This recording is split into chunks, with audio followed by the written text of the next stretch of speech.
কেমন আছো আমার বন্ধুরা? নিশ্চয়ই তোমরা ভালো আছো।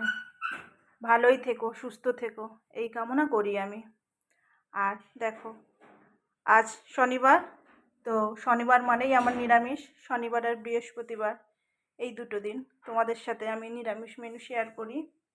এখানে রান্না করেছি দেখো, ঝিঙা আলু দিয়ে আলু পোস্ত, আর তার সঙ্গে করেছি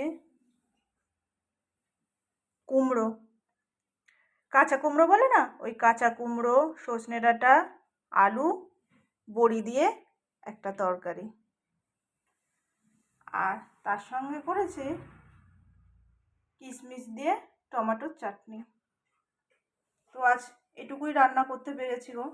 এর থেকে আর বেশি কিছু মেনু আমি করতে পারিনি, কারণ আজ ছেলে স্কুলের গার্জিয়ান মিটিং ছিল। আস্তে আস্তে প্রায় 2টো বেজে গেছিলো। এসে তাড়াহুড়ো করে এইটুকুই মেনু আজকের আমি করেছি। তো তাই তোমাদের সাথে শেয়ার করলাম। টাটা।